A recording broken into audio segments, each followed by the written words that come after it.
ম্যাডামকে আরো একবার ওয়েলকাম জানাই। ম্যাডাম আমাদের সময় দিয়েছেন স্টুডেন্টদের সাথে ইন্টারাকশন করার জন্য। তো ম্যাডামের ব্যাপারে প্রথমেই আমি একটু বলে দিই। ম্যাডাম 2023-এ ডাব্লিউবিসিএস এর উনি টপার। উনি ডাব্লিউবিসিএস এর ডাব্লিউআরএস সার্ভিসে, রেভিনিউ সার্ভিসে র্যাঙ্ক 1 করেছেন। এটাই ওনার প্রথম অ্যাটেম্প্ট ছিল, এবং প্রথম অ্যাটেম্পটেই উনি এত ভালো একটা ফল করেছেন। এতে মানে খুবই একদম চমকপ্রদ সাফল্য আমরা সবাই মনে করি। তো স্মার্ট গাইডেন্সের তরফ থেকে ম্যাডামকে আমরা প্রথমেই কংগ্রাচুলেশনস জানাচ্ছি এত ভালো একটা সাফল্যের জন্য। আর আশা রাখবো আজকে ম্যাডামের জার্নিটা শোনার পর আমরা হচ্ছে গিয়ে আমাদের স্ট্র্যাটেজি গুলো একটু ফাইন টিউন করতে পারবো। অভিজিৎ স্যার, আপনার একটু আওয়াজটা আসছে।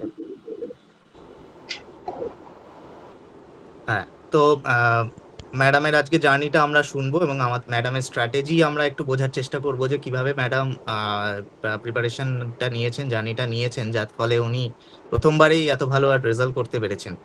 তো শুধুমাত্র ডাব্লিউবিসিএস নয়, বাকি এক্সামগুলোর ক্ষেত্রেও, মানে কম্পিটিটিভ এক্সামগুলোর ক্ষেত্রেও কিভাবে মাইন্ডসেট রাখা উচিত, সেটাই আমরা আজকে ম্যাডামের মাধ্যমে বোঝার চেষ্টা করব, এবং নিজেদেরকে একটু মোটিভেট রাখার চেষ্টা করব, যেহেতু পরীক্ষা আমাদের সামনে চলে এসেছে। তো বেশি ভনিতা না করে আমি ম্যাডামকে প্রথম প্রশ্নটা আমাদের স্মার্ট গাইডেন্সের তরফ থেকে করতে চাই যে ম্যাডাম, যদি আপনি প্রথম আপনার জার্নিটা শুরু কিভাবে হলো ডাব্লিউবিসিএস এর, বা কিভাবে ভাবলেন যে আমি ডাব্লিউবিসিএস কে গোল হিসাবে বেছে নেবো আমার গ্র্যাজুয়েশনের পর, সেটা দিয়ে যদি আমাদের সেশনটা যদি আজকে শুরু করা যায়। ম্যাডাম। গুড আফটারনুন সবাইকে। স্মার্ট গাইডেন্সের সমস্ত মেন্টরকে আমার ধন্যবাদ যে আমাকে এরকম একটা প্ল্যাটফর্ম দেওয়ার জন্য, যাতে আমি আমার নিজের জার্নিটা শেয়ার করতে পারি যে কিভাবে কি শুরু হলো। তো আমার সম্বন্ধে যদি বলি, আমি 2022 সালে গ্র্যাজুয়েশন কমপ্লিট করেছি, এগ্রিকালচার নিয়ে পড়েছি আমি। তো ডাব্লিউবিসিএস যখন আমি শুরু করব ভেবেছিলাম, কলেজের একজন সিনিয়র, তখন ওই 2 ইয়ার কি 3rd ইয়ারে পড়ি, তখন শুনেছিলাম সিনিয়রের থেকেই যে উনি কি ইউপিএসসি প্রিপারেশন করছেন। তো ওখান থেকেই প্রথমে একটা আইডিয়া হয় যে এরকম আমাদের স্টেটের একটা সিভিল সার্ভিস হয়, ওনার থেকেই শুনি যে সেন্ট্রাল উনি ইউপিএসসির করছেন, আমাদের স্টেটের থেকে তারপরে প্রিপারেশন নেওয়াটা শুরু করব ভাবি আর কি। তো তখনই কোভিড চলে আসে 2020 সালে। তো তখন ভাবছি গ্র্যাজুয়েশন শেষ হবে কি, এরপরে কি করব, মাস্টার্স করব কি, তারপরে কিভাবে কি এগোবো। তখন আমি একটা ভিডিও দেখেছিলাম ইউটিউবে, গার্গী ম্যাম বলে একজন আছেন, তো ওনার নোটবুক চ্যানেলে।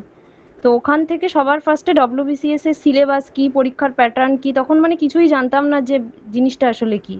তো সেখান থেকে শুরু করেছিলাম, তারপরে পিএসসির ওয়েবসাইট থেকে সিলেবাস দেখা কি, বাকি যা কিছু প্রসেস শুরু হয়েছে। এবার ওটা দেখে বুঝলাম কি ডাব্লিউবিসিএস এমন একটা বড় সিলেবাসকে কভার করে যে ওটা যদি আমি পুরোপুরি আত্মস্থ করতে পারি, কি আমি সব এক্সামগুলোই মোটামুটি, তার সাথে ব্যাংকিংটা বাদে, অবশ্যই ব্যাংকিংয়ের সিলেবাসটা একটু আলাদা, ওটা বাদে সবগুলোই মোটামুটি কভার হয়ে যাবে। তাছাড়াও ডব্লিউবিসিএস ভীষণ একটা বড় প্ল্যাটফর্ম আমাকে দেয়। তো সব মিলিয়ে এইভাবেই আর কি শুরু হওয়া 2022-এর শেষ থেকেই, গ্র্যাজুয়েশন কমপ্লিট করার পর থেকেই।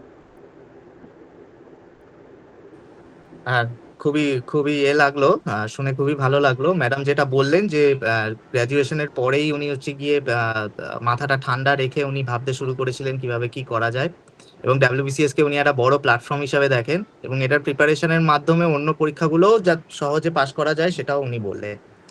খুবই খুবই ইন্টারেস্টিং লাগলো। সেকেন্ড প্রশ্ন ম্যাডাম, যেটা আমি স্টুডেন্টদের গ্রুপেও আমরা যেটা লিখেছি, ম্যাডাম প্রথমবারেই ডাব্লিউবিসিএস এত ভালো র্যাঙ্ক করেছেন। তো এই জার্নিটাকে ম্যাডাম কিভাবে আপনি ডিসক্রাইব করলেন, ডিসক্রাইব করবেন, আপনি ফার্স্ট অ্যাটেম্পটেই আপনি ক্লিয়ার করেছেন।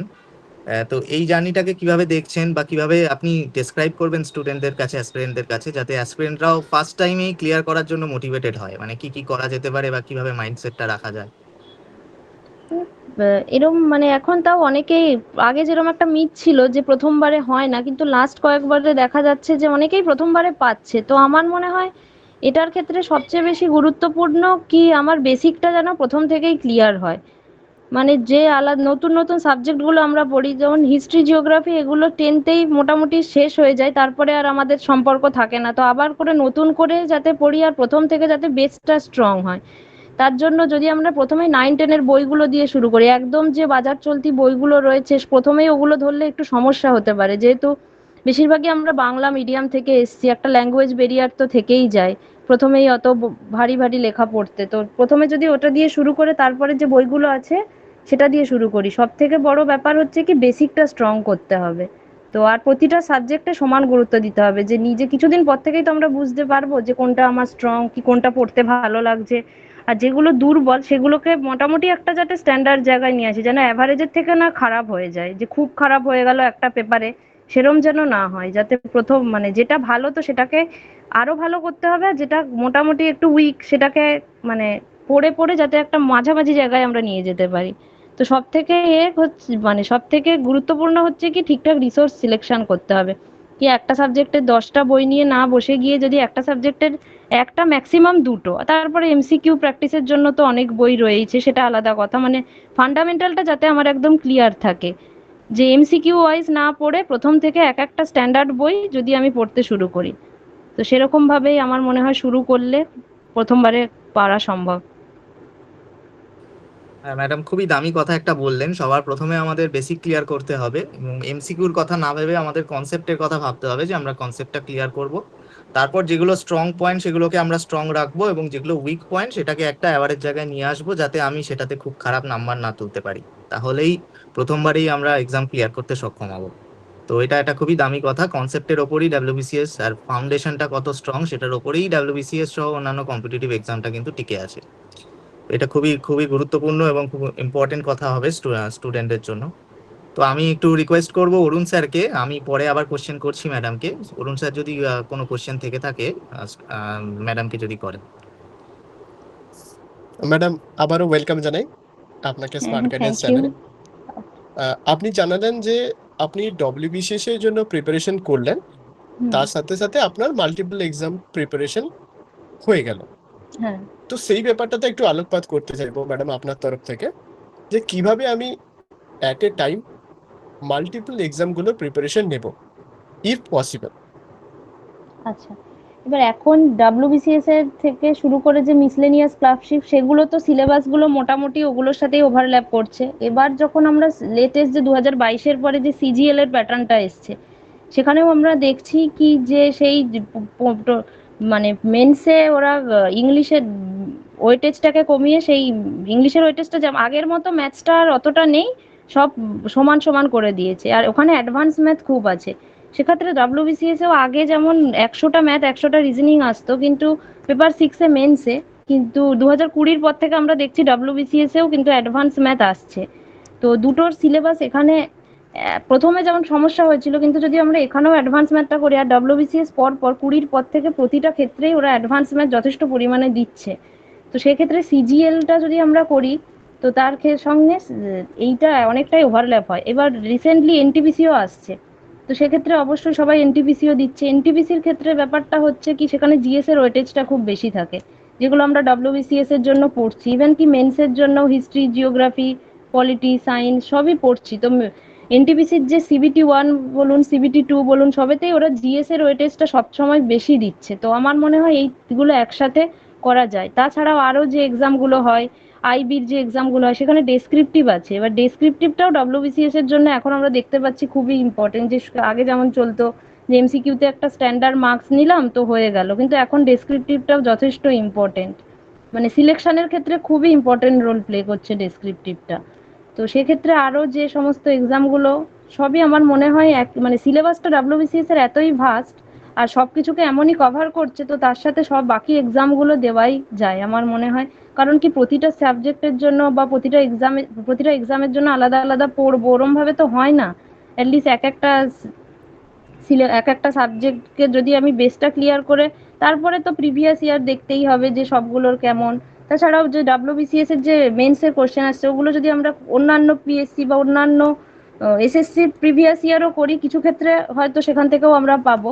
তো আমার মনে হয় এইভাবে করলেই সবগুলো একসাথে কভার হবে আর কি। মানে অন্যরকম এক্সাম স্পেসিফিক না পড়ে কি এইটার জন্যই শুধু পড়বো, পিএসসির জন্য কি এসএসসির জন্য না পড়ে যদি আমি সাবজেক্টগুলোকে আত্মস্থ করতে পারি, তো তাহলে আমার সব এক্সামগুলোতেই আমি পেতে পারবো। ওকে ম্যাডাম, খুব ভালো বুঝলাম। আপনি বললেন বেসিক্যালি সব সাবজেক্টগুলোর ইন্ডিভিজুয়াল প্রিপারেশনটা হুম। করি, হুম। যার সিলেবাসে যতটা একদম। আছে সেই হিসেবে এক্সাম যখন সামনে চলে আসবে আমি একটু মডিফিকেশন করে হুম। নেব। Very well sir madam. এবার আমি রিকোয়েস্ট করব অভিজিৎ স্যারকে, উনি কিছু যদি কোয়েশ্চেন করেন। স্যার আপনার অডিওটা গুড আফটারনুন ম্যাডাম। ম্যাডামের কাছে আমার যে প্রশ্নটা আমি রাখবো অ্যাসপিরেন্টসদের তরফ থেকে, সেটা হলো যে অপশনাল সাবজেক্ট হিসাবে অপশনাল সাবজেক্ট চুজ করতে গিয়ে আমরা সবাই কম বেশি একটু সমস্যার মধ্যে পড়ি। অনেকের ধারণা যে গ্র্যাজুয়েশনের সাবজেক্ট যদি অপশনাল হিসাবে নেওয়া হয় তাহলে একটা ভালো মার্কস পাওয়া সম্ভব। আবার অনেকের ক্ষেত্রে দেখা যায় যে গ্র্যাজুয়েশন এমন সাবজেক্টের উপর থাকে, সেই সাবজেক্ট নিয়ে সে এগোতে ঠিকঠাক কনফিডেন্স পায় না, তার মনে হয় যে অন্য কোনো সাবজেক্ট নিয়ে সে আরো বেটার মার্কস পাবে। তো এই অপশনাল সাবজেক্ট চুজ করার ক্ষেত্রে একজন অ্যাসপিরেন্টস এর কোন কোন দিক বা বিষয়গুলো মাথায় রাখা উচিত, যার ফলে সে সুবিধা পাবে ম্যাডাম? এটাই আমার প্রশ্ন। আচ্ছা স্যার, আমার মনে হয় অপশনাল সাবজেক্ট যখন চুজ করবেন সবার প্রথমে নিজের গ্র্যাজুয়েশনের সাবজেক্টে যদি স্ট্রং হোল্ড থাকে তো সেটাকেই প্রথম প্রায়োরিটি দেওয়া উচিত। কারণ অপশনালের একটা গ্র্যাজুয়েশন সাবজেক্ট নিলে কি সুবিধা হয়, অপশনালের তো একটা সিলেবাস পিএসসির ওয়েবসাইটে আছে, কিন্তু কোনো কোনো ক্ষেত্রে দেখা যাচ্ছে কি তারা সব সময় যে সেইটা ফলো করছে সেটা কিন্তু হচ্ছে না। দু একটা কিছু প্রশ্ন হয়তো আসছে, কিন্তু 30 নাম্বার 40 নাম্বার এগুলো কিন্তু কিছু কিছু আউট অফ সিলেবাস চলে আসছে। এবার যে গ্র্যাজুয়েশনে পড়েছে সে ওই যে কলেজ টাইমে যেটা পড়েছে যেটুকুই তার মনে আছে সে কিন্তু কোশ্চেনটা ছেড়ে আসছে না, কিছু হলেও সেটা লিখে আসছে। যখন একজন কেউ এবার নতুন নিচ্ছে তো তার ক্ষেত্রে মনে হচ্ছে যাকে পুরোটাই ছেড়ে আসতে হচ্ছে। এবার আমরা এখন দেখছি যে কাট অফ কতটা বেশি যাচ্ছে, মানে 1 নাম্বার ওখানে একটা বড় কোয়েশ্চেন ছেড়ে আসা মানে পুরো রিস্ক, মানে যতটা সম্ভব অ্যাটেম্প্ট করে আসতে হবে, আর মানে একদম টু দা পয়েন্ট লিখে আসতে হবে সহজ কথায়। তো আমার ক্ষেত্রে এখানে মনে হয় গ্র্যাজুয়েশনের সাবজেক্টটা সব থেকে ভালো। এবার গ্র্যাজুয়েশনের সাবজেক্টে তো অনেক সময় সমস্যা থাকতে পারে যে ঠিকঠাক অনেকের স্ট্রং থাকে না, তো সেক্ষেত্রে বলবো যে যে যে ব্যাকগ্রাউন্ড থেকে এসছে তো সব কিছুকে, কেউ ধরুন হিউম্যানিটিস ব্যাকগ্রাউন্ড থেকে এসছে তো সে প্রথমেই কিছু সাবজেক্টকে বাদ দিয়ে তার যখন সে পছন্দের 8টা কি 10টা সাবজেক্ট পড়ে থাকবে, তো সেক্ষেত্রে সে তার মধ্যে অপশনালে সিলেবাস দেখবে, প্রিভিয়াস ইয়ার কোশ্চেন দেখবে যে তার কোনটা মানে সে কোনটা ভালো তৈরি করতে পারবে। বা টাইমটাও তো দেখতে হবে যে মানে একটা অপশনালের পিছনেই তো আর 2 বছর 2.5 বছর চলে যাবে না। মোটামুটি কম টাইমের মধ্যে সব স্টাডি ম্যাটেরিয়াল কিসে অ্যাভেলেবেল আছে সেইগুলোর বেসিসে তৈরি করতে হবে। আর আরেকটা কথা কি যে বাজারে এই অপশনালটা আছে বলে এটাই নিয়ে নিই, এটা আমার মনে হয় একটা বড় ভুল ধারণা। কারণ লাস্ট কয়েক ইয়ারেই মার্কস দেখা যাচ্ছে তো এটা চলছে বলে এটাই নিয়ে নিই, কিন্তু অনেকে আছে যারা অন্য অপশনাল যেগুলো অতটা বাজার চলতি নয় সেগুলো নিয়ে ভালো মার্কস পাচ্ছে, এক্সাম ক্লিয়ার করছে, কিন্তু যেগুলো অতটা বাজার চলতি সেগুলো নিয়ে চলছে না। তো আমার মনে হয় সেক্ষেত্রে নিজের ইন্টারেস্টটা সবার আগে গুরুত্বপূর্ণ, কি আমার কোনটা ইন্টারেস্ট আছে। মানে সব যে 47টা বা 40টা সাবজেক্টের লিস্ট আছে তার মধ্যে বাদ দিলে ওই 8টা 10টাই পড়ে থাকবে যে আমার যেটা মানে ইন্টারেস্ট বা আমি শেষ করতে পারবো আমার প্রিভিয়াস ইয়ার দেখে। তো তার মধ্যে একটু ওয়াইজলি চুজ করতে হবে, ওরকম সবার কথায় কান না দিয়ে আর কি। তার জন্য সে দরকার হলে যে অনেক বছর ধরে এই ফিল্ডে আছে তার থেকে পরামর্শ নিতে পারে, যে সবাই নিচ্ছে বলে বা যে পেয়েছে তারা সবাই একটা থেকেই পাচ্ছে এগুলো একটা মিথ। মানে যে কেউ থেকেই সে কিন্তু পাচ্ছে, এখনকার সময় লিটারেচার থেকেও যেমন পাচ্ছে, ইঞ্জিনিয়ারিং সাবজেক্ট থেকেও কিন্তু পাচ্ছে। তাই ওটা একটা মিথ যে এটা থেকেই পাবো কি এটা থেকে পাবো না, এটা আমার মনে হয় একটা ভুল ধারণা। তো সেটা থেকে যদি নিজের মতো সিদ্ধান্তটা নিতে হবে আর কি, নিজের যে প্রোস কন সেগুলোকে দেখে আর কি।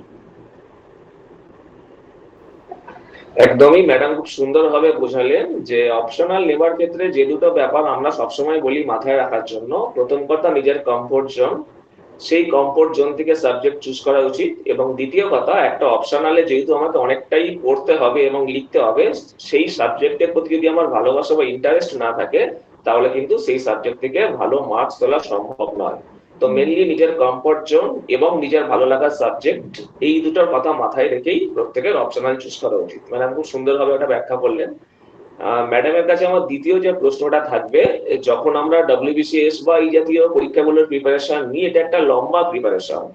এই প্রিপারেশন নেবার সময় বিভিন্ন টাইমে ডিমোটিভেশন আমাদের মধ্যে আসে, অনেক সময় প্রেসার আসে, বা চারপাশ থেকে অনেক নেগেটিভ কমেন্ট আসে যে এতদিন ধরে প্রিপারেশন নিচ্ছিস, কি হলো তোর, হলো না, কবে হবে।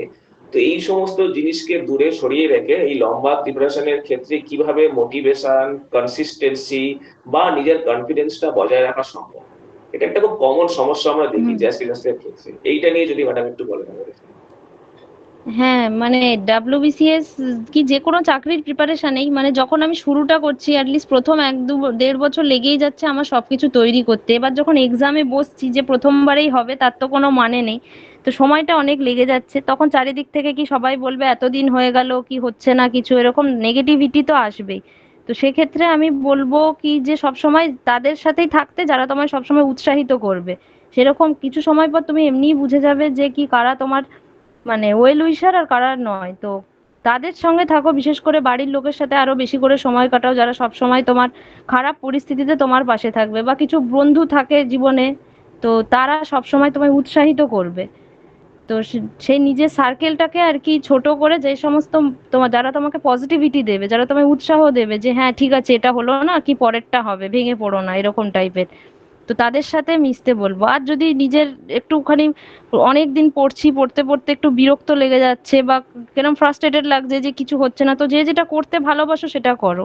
এটুকু আমার মনে হয় যে তা বলে ধরো কেউ আবার ইনস্টাগ্রামে নর্মাল ভিডিও দেখছে কি ইউটিউবে ভিডিও দেখছে তা বলে ঘন্টার পর ঘন্টা সেটাও কাটিয়ে দেওয়া ঠিক না যে ওটাতেই আমি ডুবে গেলাম, সেটা নয়। তবুও যেটুকু মানে অনেক পড়তে পড়তে বোর লাগছে কি নেগেটিভিটি আসছে যে আমার হচ্ছে না আমার কি হবে, তখন ওগুলো দেখলে কিছুটা হলেও রিলিফ হয়। তবুও সব সময় তো ওই একটা চিন্তা তো মাথায় থেকেই থাকে, একটা আনসার্টেনিটি যে কি হবে কি হবে না। ওই এখান থেকে একটাই উপায় যে মনে করতে হবে যে ঠিক আছে এটা হলো না নিশ্চয়ই আমার জন্য কিছু অপেক্ষা করছে, নিশ্চয়ই এটা হলো না কোনো পরীক্ষায় আসবে কি একটুর জন্য বাদ হয়ে যাবেন, মনে হবে এটা পয়েন্টের জন্য হলো না, এটা যদি আর 2 মার্কস বেশি পেতাম, এখানে যদি একটু ভুল না করতাম।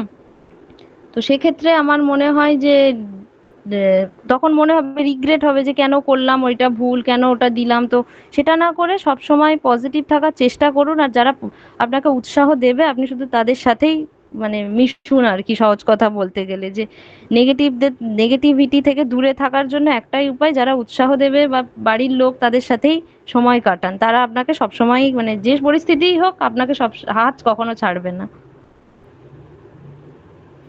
বেশ ম্যাডাম, খুব সুন্দরভাবে বোঝালেন যে যতটা সম্ভব তোমার পাশে যারা থেকে তোমাকে উৎসাহ দেয় তাদের সান্নিধ্যে থেকে ঠান্ডা মাথায় আমাদের প্রিপারেশনটাকে এগিয়ে নিয়ে যাওয়া উচিত। আচ্ছা, ম্যাডামের কাছে আমার আরেকটা প্রশ্ন রইলো, সেটা হলো যে এই যে লম্বা প্রিপারেশনে আমি যে পড়ছি তার পাশাপাশি মক টেস্ট দেওয়ার গুরুত্ব কতখানি? কারণ অনেকেই মনে করে যে একবার প্রিপারেশনটা আমার শেষ হয়ে যাক তারপরে মক টেস্ট দেবো, আবার অনেকে মনে করে যে কিছুটা প্রিপারেশন এগোনোর পরে মক টেস্ট দিলে ভালো হয়। তো এই মক টেস্ট দেয়া তো শুধু মক টেস্ট দেয়া নয়, একটা যে এক্সাম এনভায়রনমেন্টের যে ভাইবটা বা টাইম ম্যানেজমেন্টের স্কিলটা, কিংবা যদি আমি অপশনাল বা ডেসক্রিপটিভের ক্ষেত্রে যাই সেক্ষেত্রে যে আনসার রাইটিং স্কিলটা, সেই সবকিছুই আমাকে অ্যাকচুয়ালি মক টেস্ট হেল্প করে। তো মক টেস্ট কতটা গুরুত্বপূর্ণ একজন অ্যাসপিরেন্টসদের ক্ষেত্রে, প্রিপারেশন নেওয়ার ক্ষেত্রে, বিশেষত ডব্লিউবিসিএস এর মতো এক্সামের জন্য, হুম। এটা নিয়ে একটু বলুন। মক টেস্টটা অবশ্যই গুরুত্বপূর্ণ যখন একটু প্রিপারেশনটা এগোবে, মানে একদম যদি আমি বেসিক স্টেজ যখন তখনই যদি সবে সবে 2 কি 3টে চ্যাপ্টার পড়া হলো প্রতিটা সাবজেক্টের মক টেস্ট দিলাম, তো প্রথম দিকে আমি ভালো মার্কস অবশ্যই পাবো না, তখন মনে হবে আমি বোধহয় পিছিয়ে পড়ছি, আমি বোধহয় হবে না আমার দ্বারা। তো আমার বলবো সিলেবাস কিছুটা এগোক, অ্যাটলিস্ট 50-60% হোক, তো তারপরে মক টেস্ট দেবে। স্পেশালি যদি এখন সম্ভব হয় কি প্রতিটা চ্যাপ্টার অনুযায়ী মক টেস্ট দিলে হচ্ছে কি, বা চ্যাপ্টার অনুযায়ী মক টেস্ট দিলে যে যেগুলো আমি পড়ছি, ধরো একটা বই কোনো হিস্ট্রি বা এর পলিটি, তার একটা বই আমি যদি ফলো করি তো মক টেস্ট সেই চ্যাপ্টারটা দিলে যেগুলো পারলাম না তখন আমার মনে হলো আমার এই জায়গাটা খামতি রয়েছে, তো আমাকে আর একবার করে পড়তে হবে।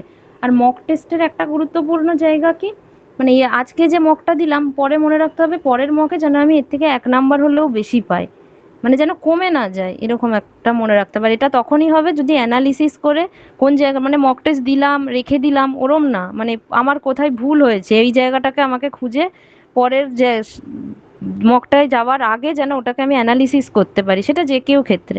এবার ডেসক্রিপটিভের ক্ষেত্রে টাইম ম্যানেজমেন্ট একটা সমস্যা হয়ে যায়, তো সেখানে আমরা অপশনালের ক্ষেত্রেও সেখান একটা টাইম ম্যানেজমেন্টের সমস্যা হয়ে যায়, তো সেটা মক টেস্ট অবশ্যই সেখানে দিতে হবে, নয়তো এক্সাম হলে গিয়ে পুরো ওই 200 নাম্বার শেষ করাটা অসম্ভব হয়ে যাবে। তো সেখানে আমি বলবো যে ঘড়ি ধরে যদি একটা লেখার হ্যাবিট থাকে, তো সেখানে সব থেকে গুরুত্বপূর্ণ ওই ঘড়ি ধরে যে লেখার হ্যাবিটটা, মানে প্রথম দিকে হয়তো হবে না কিন্তু তাও চেষ্টা করতে হবে। এবার কোনো কোশ্চেন অপশনালে আমি 30 মার্কসের মতো তৈরি করে গেলাম, এক্সামে এলো কি 10 মার্কসের মতো, আমি সেই 30 মার্কসেরটাই লিখলাম, অত বড় হলো, সেটা তো আর হয় না। তো তো সেখানে ওই মুহূর্তে এটা যদি প্র্যাকটিস থাকে, প্রচুর লেখার হ্যাবিট থাকে ঘড়ি দেখে, তো তখন ওটা এক্সাম হলে এমনিই হয়ে যাবে। সব থেকে বড় কথা, ডেসক্রিপটিভের ক্ষেত্রে মক টেস্ট দিতেই হবে, নয়তো এক্সাম হলে শেষ করতে পারবে না ওই যে টাইম লিমিটের মধ্যে। 3 ঘন্টার মধ্যে ওই 200 নাম্বার শেষ করা যাবে না। আর ওএমআরে মক টেস্টটা দেওয়া প্র্যাকটিস করতে হবে। অনেক সময় হয় কোনো অনলাইন সাইট থেকে দিচ্ছি বা টেলিগ্রামে একটা কুইজ দিচ্ছি, তো সেটা ওএমআর সেটা খুব খারাপ জিনিস, কারণ ওএমআর ফিল করার সময় অনেক পরীক্ষার্থী পরীক্ষার হলে তাড়াহুড়ো করতে যায়, দিয়ে একটা একটা মানে শেষ হলো সব কোশ্চেনে দাগ দেওয়া, তারপরে করছে বলে কি একটা একটা পিছোতে পিছোতে থাকে, এরকম অনেককে দেখেছি, দিয়ে শেষে যখন আসে দেখে পুরোটাই ভুল হয়ে গেছে। এরকম অনেক সময় হয় যখন টেনশন থাকে, এক্সাম হলের একটা প্রেশার থাকে। তো সেক্ষেত্রে বলবো এটা যদি এখান থেকে হ্যাবিট করে যায়, মানে যা ভুলটা হচ্ছে বাড়িতে বসে হোক বা যেখানে সে পরীক্ষা দিচ্ছে সেখানে হোক, এক্সাম হলে যেন কোনো ভুল না হয়। কারণ মানে একটা অ্যাটেম্প যাওয়া মানে তো অনেকগুলো বছর চলে যাওয়া, তো সেক্ষেত্রে একটু কেয়ারফুল হতে হবে আর কি। আর মক টেস্ট প্রিপারেশন যখন একটু ভালো হয়ে যাবে, 50-60% সিলেবাস, তখন দিক। তখন থেকে দিলে মানে সে তার মার্কসটাও ইমপ্রুভ হবে আর অতটাও ফ্রাস্ট্রেশন আসবে না। তো মক টেস্ট নিয়ে এটাই আমার মনে হয়। বেশ, ম্যাডাম খুব সুন্দরভাবে আমাদের বোঝালেন যে মক টেস্ট দেবার গুরুত্বটা। এক্ষেত্রে আমরা যে পয়েন্টটা মাথায় রাখবো, খুব গুরুত্বপূর্ণ একটা কথা ম্যাডাম বলেছেন যে মক টেস্ট শুধু দেবার জন্য দেওয়া নয়, মক টেস্ট দেওয়ার পর যে জিনিসগুলো আমি পারলাম না, যেগুলো আমার ভুল গেল, সেই আনসার গুলো আমি দেখে নেবো, সেই কোয়েশ্চেনের আনসার গুলো আমি জেনে নেবো, যাতে ভবিষ্যতে যখন আমি মক টেস্টটা দিচ্ছি আমার যাতে ইমপ্রুভমেন্ট হয়। কারণ মক টেস্ট দেওয়ার মূল লক্ষ্যই হচ্ছে আমাকে নিজেকে আরো ইমপ্রুভ করা। এই জায়গাটা আমাদের অবশ্যই মাথায় রাখতে হবে। আর ডেসক্রিপটিভ অপশনাল ক্ষেত্রে ম্যাডাম যেটা বললেন যে টাইম ম্যানেজমেন্টের ব্যাপার যেখানে আসে, সেখানে কিন্তু ফাইনাল স্টেজে গিয়ে মেকআপ দেওয়া সম্ভব নয় যদি না বাড়ি থেকে আগে প্র্যাকটিস করে যাওয়া যায়। ম্যাডামকে অনেক ধন্যবাদ। এরপরে আমি সপ্তর্ষি স্যারকে অনুরোধ করবো ম্যাডামের কাছে পরবর্তী প্রশ্ন রাখার জন্য। হ্যাঁ, ম্যাডাম এতক্ষণ খুবই ভালো মোটিভেশন এন্ড স্ট্র্যাটেজি গুলো আমাদের বললেন। আমি আশা রাখবো স্টুডেন্টদেরও খুব বুঝে ব্যাপারটা ক্লিয়ার হচ্ছে। তো আমি এখন একটু অন্য দিকটায় যাব, পড়াশোনার বাইরে একটুখানি যাব। আমার কোশ্চেন থাকবে ম্যাডামের কাছে। ম্যাডাম, আমাদের ইনস্টিটিউশনে এমন অনেক ছেলেমেয়েরা অ্যাসপিরেন্টসরা আছেন যারা জীবন যুদ্ধে সত্যি খুব লড়াই করছে, ফাইন্যান্সিয়াল দিক থেকে হোক বা জীবনের আরো অন্য কোনো আঙ্গিক থেকে হোক, সত্যি খুব লড়াই করে পড়াশোনা করছেন বা পড়াশোনার টাইম বার করছে।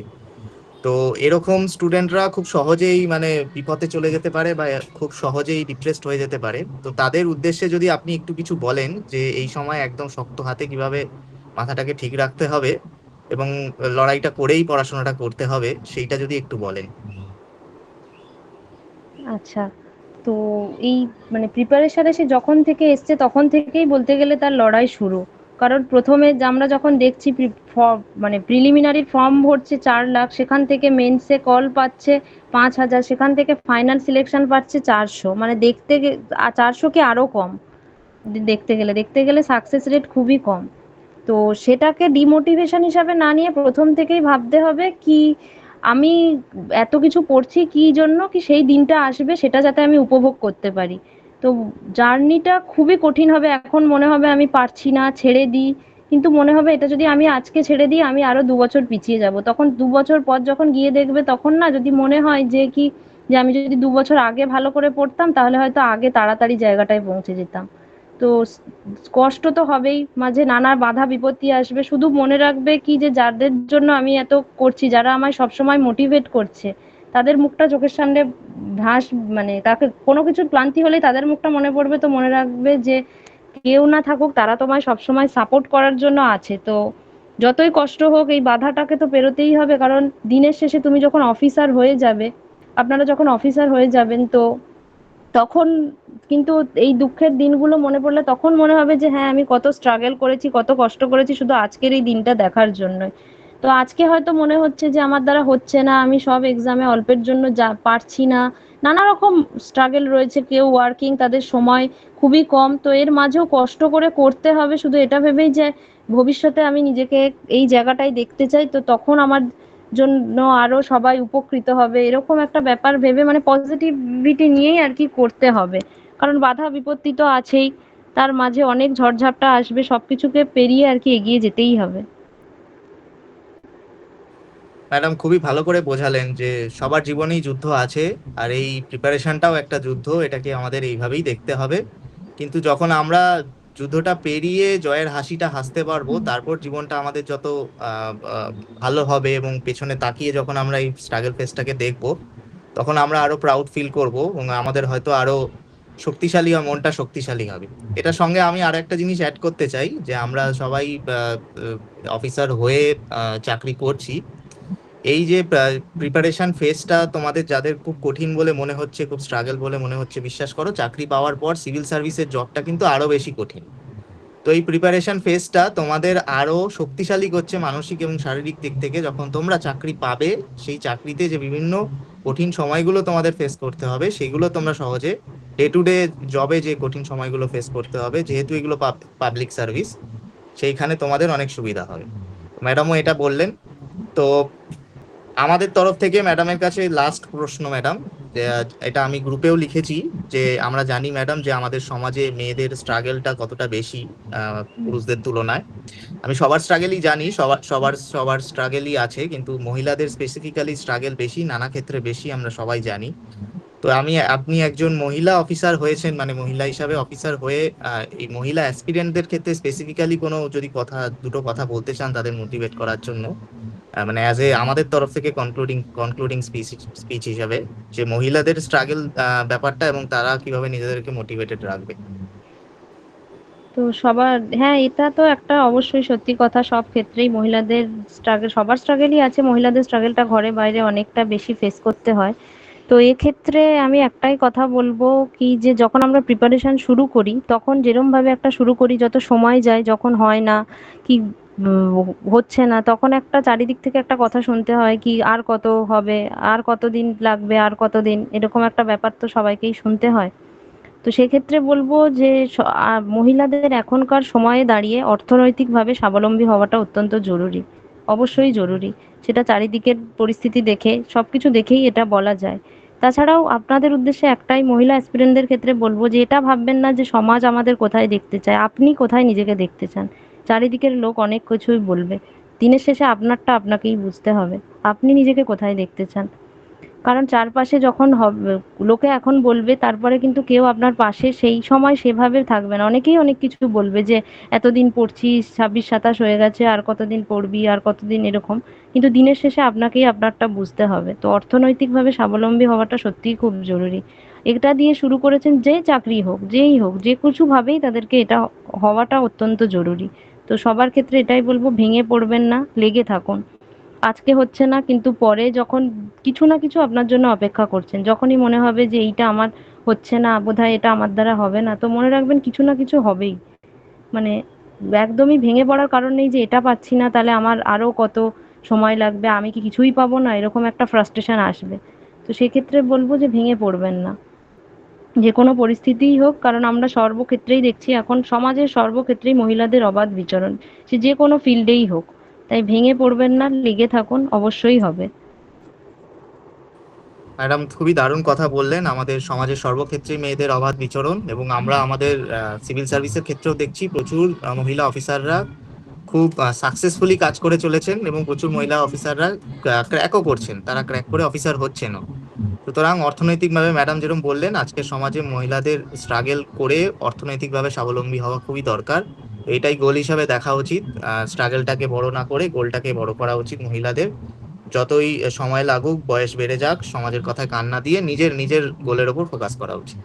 ধন্যবাদ ম্যাডাম, যে এত সুন্দরভাবে আমাদের কোশ্চেনগুলো উত্তর দেওয়ার জন্য, এবং আশা করব স্টুডেন্টরাও এটাতে খুবই উপকৃত হবে। তো এইবার কিছুটা সময় আমরা হচ্ছে কি স্টুডেন্টদের কিছু কোশ্চেন নেবো, অ্যাসপিরেন্টসদের কিছু কোশ্চেন নেবো।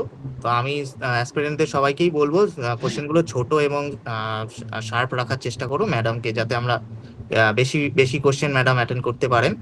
সবাই হচ্ছে কি হ্যান্ড জেস্টারটা ইউজ করো, এবং আমি এক এক করে নাম বলবো, তারপর কোশ্চেন তোমরা করতে পারো।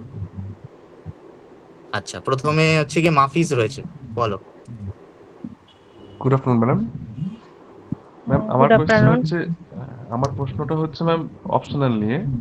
আমি এগ্রিকালচারে মাস্টার্স কমপ্লিট করেছি, তো আমি এগ্রিকালচারটাকে অপশনাল হিসেবে নিতে চাইছি। তো এই বিষয়ে মানে কিভাবে এগোবো, যদি একটু যদি একটু আউটলাইন দিতেন বেশি, তাহলে খুব ভালো হতো। আচ্ছা, এগ্রিকালচার আপনি যখন মাস্টার্স করেছেন, তো আপনি তো দেখেছেন যে যে পিএসসির যেটা সিলেবাস, সেই সিলেবাসের সাথে আমাদের যে সিলেবাসটা পুরোটাই অনেক ক্ষেত্রে পুরোটাই মেলে, শেষের যে সেকেন্ড পেপারের যে যেগুলো আছে ইকোলজির ওই পার্টটা ছাড়া মোটামুটি সবই মেলে। তো সেক্ষেত্রে আমি বলবো কি আপনি প্রথমে স্ট্যান্ডার্ড বইগুলো দেখুন, যেমন প্রিন্সিপালস অফ অ্যাগ্রোনমি রেড্ডির যে বইটা, সয়েল সায়েন্সের যে বইটা, তারপরে পেপার ওয়ানের এক্সটেনশন যে ইম্পর্টেন্ট কোশ্চেনগুলো সেগুলো দেখুন। এক্সটেনশন ইকোনমিক্সের ক্ষেত্রে অতটাও দরকার নেই, ওটার জন্য আংরাও বা টিএনইউ এর যে স্টাডি মেটেরিয়াল আছে ওগুলো দেখুন। আর পেপার টু এর জন্য পেপার ওয়ানের আর একটা গুরুত্বপূর্ণ কি স্কিম দিয়ে লিখতে হবে, তাহলে নাম্বারটা ভালো আসে।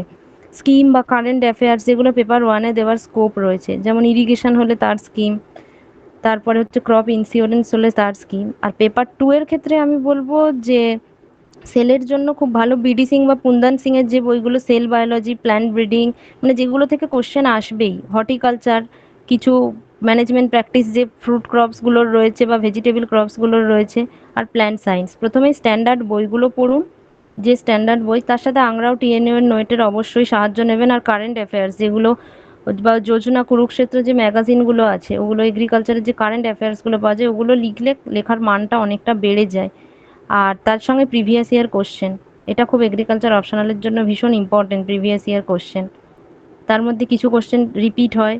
আর ক্রপ যে ম্যানেজমেন্ট যেগুলো প্র্যাকটিসগুলো পড়বেন, মানে যেগুলো প্রিভিয়াস ইয়ার এসছেন সেগুলো একটু নিজেকে সাজেস্টিভ ওয়েতে পড়ার চেষ্টা করলে ভালো, কারণ সব পড়লে তো আর এক্সাম হলে কোনটার কত সিড রেট, কোনটার কত ফার্টিলাইজার ডোজ, সব তো আর মনে রাখা সম্ভব নয়। তাই যেগুলো এই প্রিভিয়াস ইয়ারে বারবার এসছে সেগুলোকে বেশি বেশি গুরুত্ব দেবেন। আর কিছু হচ্ছে ওয়েস্ট বেঙ্গল স্পেসিফিক যে কোশ্চেনগুলো 2022-23 এসছে, সেগুলোর ওপর গুরুত্ব দিলে ভালো হয়, যে ওয়েস্ট বেঙ্গলে যে প্রবলেমগুলো রয়েছে বা ওয়েস্ট বেঙ্গলের ক্রপিং প্যাটার্ন কি, ওয়েস্ট বেঙ্গল গভর্নমেন্টের কি ইনিশিয়েটিভ ছিল বিভিন্ন যে সাইড, পশ্চিমাঞ্চল কি উত্তরাঞ্চলের এগ্রিকালচারকে ইমপ্রুভ করার জন্য। তো সেগুলো যদি খাতার মধ্যে নোটসে লিখতে পারেন, তো মানে এক্সাম হলে খাতায় লিখতে পারেন কি চার, তাহলে কিন্তু লেখার মানে মার্কসটা ভালো আসবে। এটাই। Okay ma'am, thank you ma'am. ঠিক আছে, থ্যাংক ইউ ম্যাডাম। আর পরের কোশ্চেন হচ্ছে জেসমিন, বলো। Good afternoon ma'am. হ্যাঁ, গুড আফটারনুন। আমার কোশ্চেন যেটা প্রথমে বলি, যে আপনি প্রথমেই যেটা বললেন যে ডাব্লিউবিসিএস এর প্রিপারেশন নিলে অন্যান্য এক্সাম কভার করা যায়, এটার রেজাল্ট আমি নিজে পেয়েছি। আমি প্রথমে ডাব্লিউবিসিএস এর জন্য শুরু করি, তো প্রথম দুবার আমি দিয়েছি, বাট আমার নিজের একটা ফল্টের জন্য হয়নি, সেটা আমি পরে বুঝতে পেরেছি। তো তারপরে আমি মিসলেনিয়াস এবং ক্লার্কশিপ দিই এবং সেই দুটো এক্সাম আমি কভার করি আর কি। তো আমার যেটা প্রবলেম আমি বুঝতে পেরেছিলাম সেটা হচ্ছে নেগেটিভ পেয়ে যাওয়া অনেকটা। তো এই ব্যাপারটাকে আমি কিভাবে মানে কাটিয়ে উঠবো? আমি স্কোর যেটা করেছিলাম, আমার স্কোর হয়েছিল মোটামুটি ভালো, কিন্তু যেটা আমার হচ্ছে সায়েন্স, বিশেষ করে ফিজিক্স আর কেমিস্ট্রি, এই দুটো সাবজেক্টে একদমই সেই মাধ্যমিকে পড়েছিলাম, তারপরে আর ওই সাবজেক্টের সঙ্গে কোনোভাবেই কোনো টাচ আপ ছিলাম না। ওই সাবজেক্টের কোশ্চেনগুলো আনসার করতে গিয়ে আমি অনেকটা নেগেটিভ পেয়ে যাই, যার জন্য আমি এখানে সফল হতে পারি না। তো এই ব্যাপারটাকে আমি কিভাবে কাটিয়ে উঠবো? আচ্ছা, প্রথমে আপনাকে কনগ্রাচুলেশন যে আপনি মিসলেনিয়াস ক্লার্কশিপ দুটো এক্সাম ক্লিয়ার করেছেন, সেটাও খুব বড় ব্যাপার। তো এক্ষেত্রে নেগেটিভের ক্ষেত্রে আমি বলবো কি যে প্রথমে বেসিকটা ক্লিয়ার করার চেষ্টা করুন। আর হচ্ছে এক্সাম হলে না প্রচুর যে অ্যাটেম্প্ট করতেই হবে সেরকম না, মানে যতটা করবো অ্যাকিউরেসিটা যেন খুব বেশি থাকে, যে প্রচুর করে দিলাম পরে যখন অ্যান্সার কি আসছে প্রচুর ভুল হয়ে যাচ্ছে, এটা যেন না হয়। সায়েন্সের ক্ষেত্রে আমরা দেখতে পাবো পেপার ফোর যেটা পেপার ফোর যেটা সায়েন্স অ্যান্ড টেকের ক্ষেত্রে অনেক সময় সায়েন্সের কোশ্চেন কিন্তু 11-12 লেভেলের চলে আসছে। তো সেক্ষেত্রে আমি বলবো ওই পেপারটার যদি সায়েন্সে একটু দুর্বল হয়, তো বাকি যে পোর্শনগুলো রয়েছে স্ট্যাটিক জিকে, কারেন্ট অ্যাফেয়ার্স, কারণ ওই পেপারটাই সব কভার করে। এনভায়রনমেন্টের কিছু পার্ট এখন আসছে যেটাকে কিন্তু অত গুরুত্ব দিয়ে আমরা আগে দেখতাম না। তো সেগুলোকে যদি গুরুত্ব করা যায় না ভালো করে, তাহলে ওই পেপারটার মার্কস সায়েন্সেরটা যদি একটু সায়েন্স সেকশনটাই ফিজিক্স বা কেমিস্ট্রিতে একটু কম আসেও, তাহলেও কিন্তু একটা সম্মানজনক স্কোরে পৌঁছানো যায়, মানে খুবই খারাপ হয়ে যাবে সেরকম না। আর নেগেটিভটাকে দূর করার একটাই উপায় যে মক মক দিতে থাকুন। যদি মকে, তাহলে বুঝতে পারবেন যে নেগেটিভটা কেন হচ্ছে কি, যদি খুব হয় বা, তাহলে বুঝতে হবে যে কোনো একটা বেসিক এটাতেই আমার একটুখানি সমস্যা আছে, ওটাকে বারবার রিভাইজ করতে থাকুন। আর এক্সাম হলে ওই যে জন্য আন্দাজে খুব না হয়ে যায়, যেগুলো 50-50 মনে হবে তো ঠিক আছে, কয়েকটা তো রিস্ক নিতেই হবে, কিন্তু যেগুলো একদম জানি না, একদম আন্দাজে বসিয়ে দিলাম, সেগুলো যেন না হয়, তাহলে আমার মনে হয় নেগেটিভটা কমানো সম্ভব।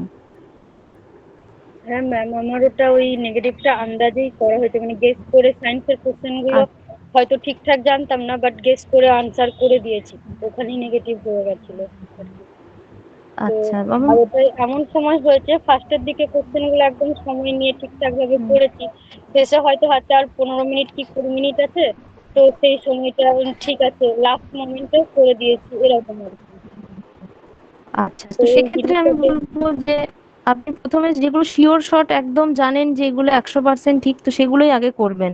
তারপরে যেগুলো অপশন এলিমিনেট করে হয় সেগুলো করবেন। একদম মানে শূন্যে ঢিল ছোড়ার মতো না করাই ভালো, কারণ এখন একটু যদি নেগেটিভ মার্কের জন্য অনেক সময় মনে হবে যে কাট অফ থেকে আমি একটুর জন্য রয়ে গেলাম, তখন নিজের রিগ্রেট হবে যে যদি আমি এই আন্দাজে এটা না করতাম, অ্যাটেন্ডই না করতাম, তাহলে আমার অ্যাটলিস্ট নেগেটিভটা হতো না। তো নেগেটিভটাকে অ্যাভয়েড করার জন্য একদম যেটা জানি না আন্দাজে ঠিক আছে হয়ে গেছে, কারণ ঠিক আছে হতে পারে সায়েন্সে একটু খারাপ, কিন্তু বাকি পেপারগুলো দিয়ে আপনার ঠিক মার্কস উঠেই যাবে।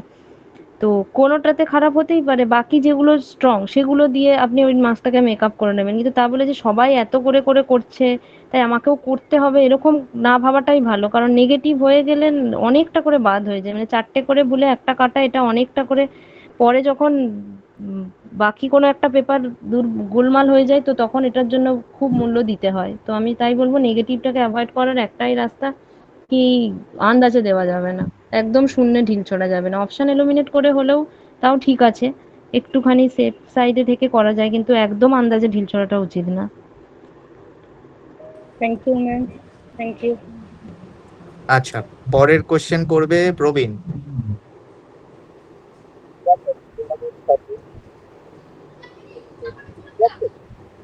আপ- প্রবীণ, তোমার কথা কেটে কেটে আসছে, তুমি একটু মেসেজে লিখতে পারলে একটু লেখার চেষ্টা করো, কথা কেটে আসছে পুরো। শুনতে পাচ্ছেন? হ্যালো। হ্যাঁ বলো। হ্যাঁ, বলছিলাম ম্যাডামকে একটা বলছি যে আপনি প্রত্যেকটা বিষয়ে যে সাবজেক্ট ওয়াইজ যে বেসিক যে বুক, এগুলোর একটু নাম যদি একটু বলেন খুবই ভালো হয়। আচ্ছা, হিস্ট্রি থেকে যদি শুরু করি, তো হিস্ট্রি এর জন্য যে পুনাম দালা দাহিয়া ম্যাডামের যে বই ভালো। তারপরে হচ্ছে মডার্ন হিস্ট্রির জন্য সোনালী বানসাল, রাজীব আহির আমি পড়েছি, তো এখন সোনালী বানসালের একটা বই আছে, ওটাও খুব ভালো, ওটা পড়তে পারেন। আর জিওগ্রাফির জন্য ওয়েস্ট বেঙ্গল জিওগ্রাফির জন্য তো কার্তিক চন্দ্র মন্ডলটা দেখতেই হবে, কারণ কার্তিক চন্দ্র মন্ডল থেকে এখন মানে ওয়েস্ট বেঙ্গল থেকে যথেষ্ট কোশ্চেন আসে, প্রিলিতে দু একটা এলেও মেন্সে যথেষ্ট ওয়েটেজ আছে। আর তার সাথে ইন্ডিয়ান জিওগ্রাফির জন্য কার্তিক চন্দ্র মন্ডলটা ভালো, কিন্তু ওটায় প্রচুর চার্ট আছে, কিন্তু তার সাথে এখন যে পেরিয়ারের অরবিন্দ কুমারের যে বইটা, ওই বইটা জিওগ্রাফির জন্য খুব ভালো। আর লক্ষ্মীকান্ত তো পলিটির জন্য, ওটা ছাড়া তো কোনো মানে অপশন নেই, পলিটির জন্য লক্ষ্মীকান্ত পড়তেই হবে। তাছাড়াও জাজমেন্টগুলো থেকেও এখন কোশ্চেন আসছে, 100টার মধ্যে 10-15টা কোশ্চেন জাজমেন্ট থেকে আসছে। তো তার জন্য প্রিভিয়াস ইয়ার অবশ্যই দেখবেন, তার সাথে হচ্ছে জাজমেন্ট বলে সার্চ করবেন। ফিনোলজি লিগাল বলে একটা চ্যানেল আছে ইউটিউবে, ওই চ্যানেলটায় জাজমেন্টগুলো সম্বন্ধে পড়ানো হয়। আর আর রইল ইকোনমিক্স, তার জন্য নিতিন সিংহানিয়া স্যারের বইটা খুব ভালো ইকোনমিক্সের জন্য। আর ম্যাথসের জন্য যদি একদম বেসিক থেকে করতে চান, তো রাকেশ যাদব স্যারের class note, hand written class note একটা আছে, দুটো বই আছে, অ্যারিথমেটিকের একটা রয়েছে আর অ্যাডভান্স একটা রয়েছে, ওইটা খুব ভালো। আর যদি প্র্যাকটিসের জন্য তো বিভিন্ন এসএসসি সিজিএল এর কিরানসের বই বা পিনাকেলের বই বা প্রিভিয়াস ইয়ার যেগুলো, সেগুলো করা যেতে পারে। এটাই। হ্যাঁ, যেহেতু আমার একটা অতটা সমস্যা নেই, আমার শুধু একটু ইতিহাস ভূগোল আর পলিটিক্স এই কটা আরেকবার একটু রিভিউ করে, মানে ভূগোলটা শুনতে পেয়েছি, ইতিহাসটা পেতে পারি তাহলে কদিন একটু যদি থেকে হেরে যাচ্ছি। শোনা যাচ্ছে না কথাটা একটু হ্যাঁ, শোনা ক্লিয়ারলি। যাচ্ছে না, আমি বলে দিচ্ছি। ম্যাডাম বললেন ইতিহাসের জন্য হচ্ছে গিয়ে বানসাল ত্রিপাঠী মডার্ন ইতিহাস এর জন্য বললেন, আর পুনাম দালাল দাহিয়া বললেন এনশিয়েন্ট মেডিভালের জন্য, আর জিওগ্রাফির জন্য বললেন উনি পেরিয়ার পড়তে বললেন আর কার্তিক চন্দ্র মন্ডল পড়তে বললেন। এছাড়াও আমাদের স্মার্ট গাইডেন্সে আমরা যে নোট প্রোভাইড করছি, এইসব বইগুলো থেকে তুলেই আমরা নোট প্রোভাইড করছি, এবং তার তার সঙ্গে হচ্ছে গিয়ে আমাদের গাইডেন্সও দেওয়া হচ্ছে, সেগুলো ফলো করতে পারো। আর ম্যাডাম যেগুলো বললেন সেই বইগুলো তো সত্যি খুব ভালো বই, এগুলো আমরা ফলো করতে পারি। আচ্ছা, পরের কোশ্চেন আমি নেব অঙ্কিতা। Good afternoon ma'am. সত্যি কথা বলতে গেলে আপনার কথাগুলো শুনে খুবই মোটিভেটেড ফিল করলাম। আমি একটা কথা বলতে চাই, আমি এর আগে IRCTC তে একটা ইন্টার্নশিপ করেছি। তো আমি যখন রেলওয়ের পরীক্ষাটা দিয়েছিলাম, তখন আমি যে কোয়েশ্চেন গুলো পারতাম মানে পারিনি পরীক্ষাতে, সেইগুলো আমি কি করেছিলাম, সেগুলো আমি ছেড়ে দিয়েছিলাম। তো আমার ওখানে না কাট অফ মার্কসটাতে মানে মানে আমি মানে কিছু বাদ যায়নি, কাট অফ হয়নি আমার। তো এখানে যে পরীক্ষাটা আমি দেবো, WBCS এর যে পরীক্ষাটা, সেটাতে কি যেগুলো আমি পারবো না সেটা কি ছেড়ে দিলে কি সেটা ভুল হবে, নাকি আমি চেষ্টা করবো? মানে WBCS এর ক্ষেত্রে ও কাট অফ তো আর ওরম আগে থেকে প্রেডিকশন করা সম্ভব নয়। মানে এখানে বলবো নিজের বেস্টটা দিয়ে পরীক্ষার হলে এমনভাবে পড়তে হবে যেন নিজের বেস্টটা দিয়ে পরীক্ষার হলে আমি মানে পারফর্ম করতে পারি। ওরকম ভাবে যদি আগে থেকে আমি মাথায় নিয়ে যাই যে আমাকে এতই করতে হবে, তাহলে কিন্তু চাপ হয়ে যাবে। কারণ 2022-এ আমরা দেখেছিলাম 130 কাট অফ গেছিল। তখন সবার মানে খুব টেনশন, তখন সবাই এরকমই বলছিল যে এবার থেকে এরমই যাবে। 2023-এ আমরা পরীক্ষার হলে গিয়ে দেখলাম কোশ্চেনের প্যাটার্ন এত লেভেলটা এত হাই হয়েছে, কাট অফ কিন্তু 101 নেমে গেছে। তো তখন 2022-এ যত অ্যাটেম্প করেছিল, 23-এও যদি সেম আমরা অ্যাটেম্প করার চেষ্টা করতাম, তো তখন অনেক নেগেটিভ হয়ে যেত। তখন আর 150-60 অ্যাটেম্প করার মতো কোশ্চেনটা ওরকম ছিল না। মানে করলেও হয়তো আন্দাজে করতে হতো যাতে ভুল হওয়ার সম্ভাবনা থাকতো। তো এক্ষেত্রে আপনি এমনভাবে পড়বেন কি যেন আমি ম্যাক্সিমাম অ্যাটেম্পটটা করতে পারি। যেগুলো জানেন না মনে রাখবেন, যেগুলো খুব কঠিন সেগুলো কেউই করতে আসতে পারবে না। যেগুলো একদম একদম আননোন, একদম মানে ধরুন 3-4 বছর আগের পুরানো কারেন্ট অ্যাফেয়ার, সেগুলো কারোর পক্ষেই জানা সম্ভব নয়। অ্যাটলিস্ট আমি 1 বছর 6 মাস থেকে 1 বছরের মধ্যে কারেন্ট অ্যাফেয়ার্স পড়ে যাব, এরকম ভাবে ব্যাপারটা। যে পরে কি কাট অফ ক্লিয়ার হবে কি হবে না, সেটা যদি আমি এক্সাম হলে বসে ভাবি না, তো আমার ক্ষেত্রে কিন্তু পারফরমেন্সে একটা কম হবে। তখন যদি ভাবি যে এ আমি এটা যদি তখন যদি ভাবি যে আগের বছর এত কাট অফ গেছে, এবছরও অতরকম যাবে, তাহলে কিন্তু একটা টেনশন হবে। কারণ প্রত্যেক বছর কোনো বছর কাট অফ বাড়ছে তো কোনো বছর কমছে। যে কারণ এটা কোশ্চেন লেভেলের উপর পুরোপুরি নির্ভর করছে না, যে যে তারপরে ভ্যাকেন্সি সবকিছুর উপরে নির্ভর করছে। তাই ওই মুহূর্তে ওই 3 ঘন্টা আমি কিরম পারফর্ম করছি সেটাই বড় ব্যাপার। যে ওটা ভাববো না যে আসলে আমার মাথায় না নিয়ে। ম্যাথস আর সায়েন্সের সাবজেক্ট গুলোতে না খুব ডিমোটিভেটেড ফিল করছি। আসলে আমার আর্টস আচ্ছা, ব্যাকগ্রাউন্ড ছিল, তো সায়েন্সের সাবজেক্ট গুলোতে সত্যি আমি খুবই ডিমোটিভেটেড ফিল করছি। আমি দুপুরবেলা পর্যন্ত যখন পেপার সলভ করছিলাম, আমি সত্যি আমি ভাবছিলাম যে আমার দ্বারা হবেই না। মানে মানে সায়েন্সের সাবজেক্ট গুলোতে আমি নাম্বার নিজে নিজেই দেখছি, আমি অ্যান্সার প্রিভিয়াস ইয়ারের কোয়েশ্চেন গুলো সলভই করতে পারছি না। ওটাতে আমার খুবই মানে অ্যাংজাইটি হচ্ছে। এটা ভুল ধারণা যে আমি হিউম্যানিটিস নিয়ে পড়েছি বলে কি আমি পারবো না, এটাও কিন্তু ধারণা নয়। কারণ এরকম অনেকেই আছে আমাদের বিভিন্ন সার্ভিসে, বিভিন্ন জন বিভিন্ন অনেকেই আছেন যারা হিউম্যানিটিস ব্যাকগ্রাউন্ড থেকেই এসেছেন। তো সেক্ষেত্রে বলবো ম্যাথসে আপনার যেহেতু সমস্যা তো বলছেন, তো সেক্ষেত্রে একদম বেসিক থেকে শুরু করুন। ইউটিউবে যে বিভিন্ন যারা এসএসসি টিচাররা রয়েছেন তাদের একদম মানে বেসিক থেকে তারা শুরু করেন। অভিনয় স্যার বলেন একজন রয়েছেন, তারা একদম বেসিক থেকে শুরু করেন। সেই ভিডিওগুলো দেখতে শুরু করেন। একদম প্রথমেই কোশ্চেন নিয়ে বসে পড়বেন না সলভ করতে, তাহলে কিন্তু ডিমোটিভেটিং লাগবে, মনে হবে কিছু পারছি না। দরকার হলে 9-10-এর যে বইগুলো আমরা পড়তাম সেই বইগুলো দিয়ে শুরু করুন, একদম প্রথম থেকে চ্যাপ্টারগুলো থেকে। তাহলে অতটা প্রথমেই যদি আমি বা শর্ট নিয়ম শিখতে যাই না, তাহলে আরো মুশকিল হবে। যদি প্রথমে আমি এ, মানে প্রফিট লস বলুন কি পার্টনারশিপ বলুন, প্রথমটা আমি বেসিকটা স্ট্রং করব, তাহলে আস্তে আস্তে একটু যখন লেভেলটা হাই হবে অতটা কষ্ট হবে না। প্রথমেই যদি আমি প্রিভিয়াস ইয়ার নিয়ে বসি, তখন মনে হবে কি আমি পারছি না, এগুলো তো আমি জানি না। তার জন্য সবার প্রথমে দরকার বেসিকটা। সেটা ইউটিউবে আপনার অনেক স্যার রয়েছে, অনেক ম্যাডাম রয়েছেন। তো আপনার যেটা পছন্দ আপনি তাদেরটা বা যে টিচারের পড়াটা মনে হবে আপনার ভালো লাগছে, আপনি ভালোভাবে নিতে পারছেন, তো সেইটা দেখবেন। এরকম করতে করতেই হবে, কারণ সবেতেই তো আমরা সবাই স্ট্রং হই না। যখন এমসিকিউ এর পেপার হয়, তো কেউ হিস্ট্রি জিওগ্রাফিতে ভালো স্কোর করে বেরিয়ে যায়, কেউ ম্যাথসে ভালো স্কোর করে। তো সেটা নিয়ে ডিমোটিভেটিং হবেন না। যে ঠিক আছে ওটা যদি একটু কম হয়, বাকি আপনি ডেসক্রিপটিভ অপশনাল ওগুলো দিয়ে মেকআপ করে নেবেন। আলটিমেট মানে ব্যাপারটা কি এক্সামটা ক্লিয়ার করা। প্রচুর মার্কস পেতে হবে, প্রচুর মার্কস নিয়ে 9 মানে 10-12-এর মতো তো ব্যাপারটা নয় যে আমাকে পার্সেন্টেজ বাড়াতে হবে। তো যে কোনোটাতে আমাকে আপনি যেটাই ভালো, আপনার যদি ওটা একটু অ্যাভারেজও হয়, তো চেষ্টা করবেন আরেকটু যাতে ভালো করা যায়, যেন খুব পেপার 4 পেপার 6-এ যেন খুব না খারাপ হয়ে যায়, যেন অ্যাটলিস্ট একটুখানি মোটামুটি স্কোর থাকে, আর বাকিগুলো দিয়ে আপনি একটা মেকআপ করতে পারেন। এটা হচ্ছে থ্যাংক ইউ ব্যাপার। Ma'am, thank you so much ma'am. Madam খুবই ভালো বললেন যে আমি সাম আপ করে দিলে এটাই হবে যে অ্যাভারেজ যে সাবজেক্টগুলোতে আমি দুর্বল সেগুলো স্টেপ বাই স্টেপ ছোট ছোট স্টেপে আমাদের এগোতে হবে এবং অ্যাভারেজ জায়গায় একটু আনতে হবে একটু টাইম নিয়ে। আর যে সাবজেক্টগুলো আমরা ভালো সেগুলোতে আরো ভালো স্কোর করতে হবে, যাতে সব মিলে আমরা কাট অফটা ক্লিয়ার করতে পারি। তো কার কোন সাবজেক্টে ভালো, কোন সাবজেক্টে খারাপ, এটা পার্সন টু পার্সন ভ্যারি হতে পারে, এবং আমাকে সব মিলে টোটালে আমাদের কাট অফ ক্লিয়ার করতে হবে। তো কোনো সাবজেক্টে আমি খারাপ হতেই পারি, তো জিনিসটা এইভাবে আমাদের ভাবতে হবে। আচ্ছা, পরের কোয়েশ্চেন আমি নেবো Prapti. Good afternoon ma'am. Ma'am বলছিলাম যে আহ, পড়াশোনায় যে কিভাবে আরেকটু বেশি মনোযোগী হওয়া যায়, মানে এখন তো অনেক বেশি ডিস্ট্রাকশন, তো সেই জন্যই এই প্রশ্নটা করা। আচ্ছা, তো ডিস্ট্রাকশনটাকে তো নিজেকেই মানে একটুখানি কন্ট্রোল করে রাখতে হবে, যে ঠিক আছে আমি দেখছি কোনো লিমিটেড টাইম ফোন দেখছি, এরকম টাইম মেনলি তো আজকাল সবাই সোশ্যাল মিডিয়াতেই টাইম কাটাচ্ছে, তো সেখানে মনে রাখতে হবে যে ঠিক আছে আমি দেখছি 10 মিনিট দেখি, একটু পড়েছি অনেকক্ষণ পড়লাম, 10 মিনিট দেখি, তারপরে ফোনটা পাশে রেখে দিই। মানে যদি খুব ডিস্ট্রাকশন হয়, আপনি যেখানে পড়ার টেবিলে পড়ছেন তো ফোনটা বাইরের কোথাও রেখে এলেন, তাহলে মনে হবে না যে কেউ আমি একটু ফোন দেখার ইচ্ছা হয় বা এরকম টাইপের, যদি একটু দূরে থাকা যায় আর কি। আর সবসময় মোটিভেটিং রাখবে যে ঠিক আছে এটা যদি আমি করে টাইম ওয়েস্ট করি, আমারই কিন্তু ক্ষতিটা হচ্ছে আলটিমেট।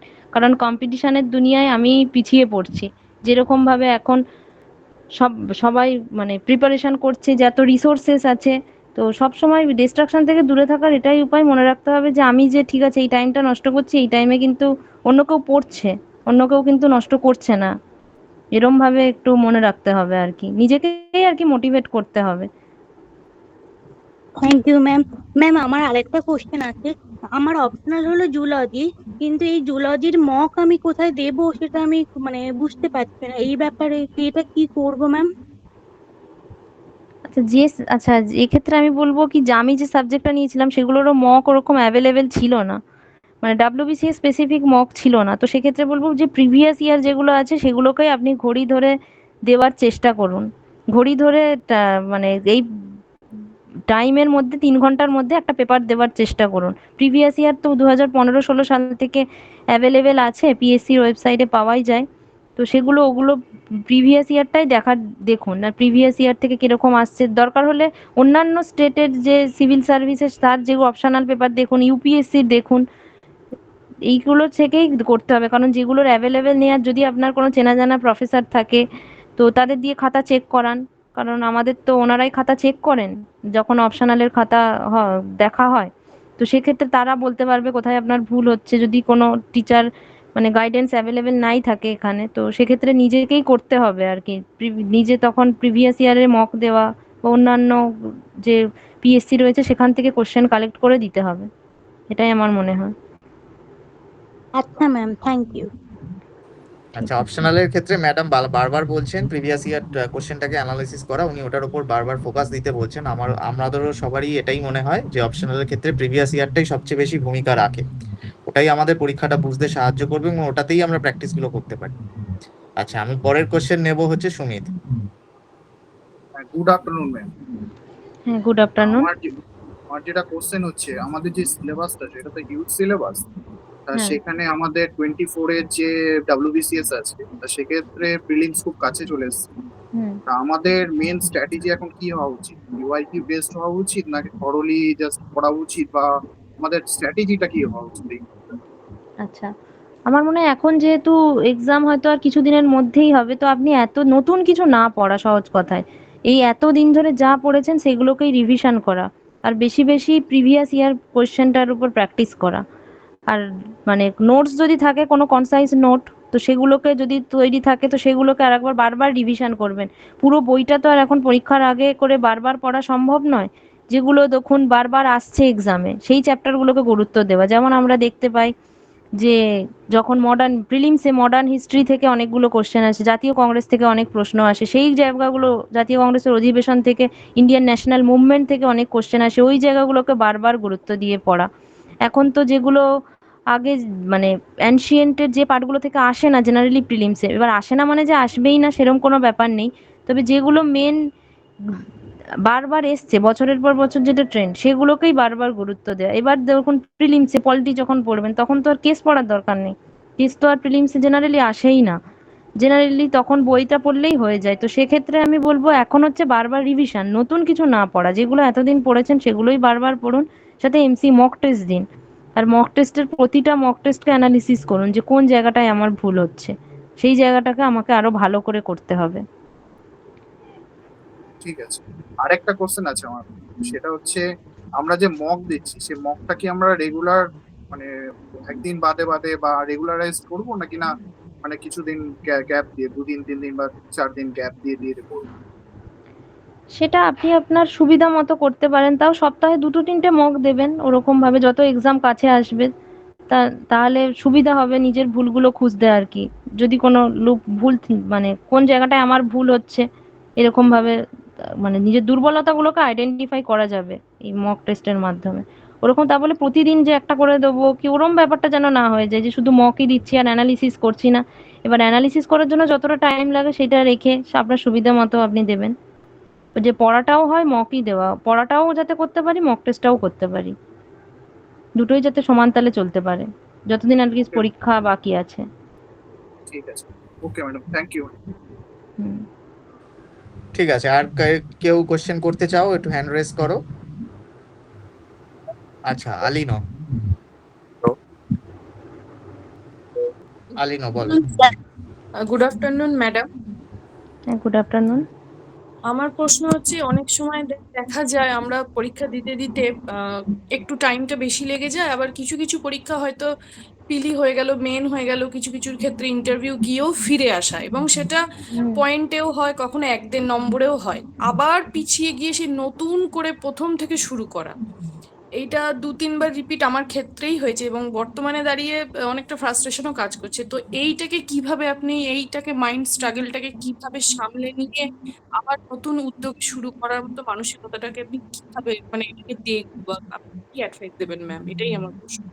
আচ্ছা, এটা আপনি যেটা বললেন এটা আমার ক্ষেত্রেও মানে হয়েছে। 2022 সাল থেকে অলমোস্ট আমি অনেক এক্সাম দিয়েছি, কোনোতে খুব অল্পের জন্য ফিরে এসেছি, খুবই মানে কাট অফের থেকে একটু পয়েন্টের গ্যাপে, আবার কোনো ক্ষেত্রে ইন্টারভিউ থেকে ফিরে এসেছি। তো এক্ষেত্রে একটাই কথা বলবো যে নিজের হতাশা তো লাগবেই, মনে হবে যে বোধহয় এই আমি পারবো না, আমাকে বোধহয় ছেড়ে দিতেই হবে। তো নিজেকেই আবার মোটিভেট হয়ে শুরু করতে হবে যে ঠিক আছে, না হয়ে গেছে যেটা হয়ে গেছে, আবার আমি যে এতদিন পড়েছি আমার পড়াটা তো আর জ্ঞানগুলো তো আর কমে যায়নি, ঠিক এই পরীক্ষাটায় আমি পাইনি তো অন্য একটা পরীক্ষায় আমি ঠিকই পাবো।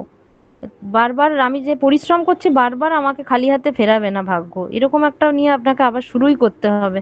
মানে এখন যখন আমরা যুদ্ধে নেমে গেছি আর তো আমি ফিরে চলে যেতে পারি না যে সবকিছু ছেড়ে দিয়ে আমি চলে যাব আবার ফিরে।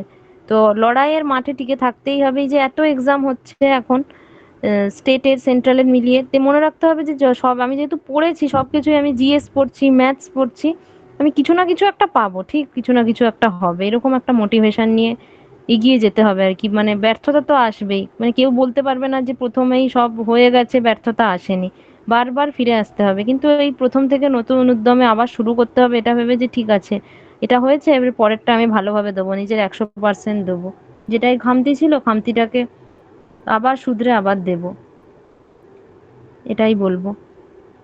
Thank you ma'am, thank you. Madam একটা জিজ্ঞাসা ছিল, বলবো? হ্যাঁ হ্যাঁ বলুন।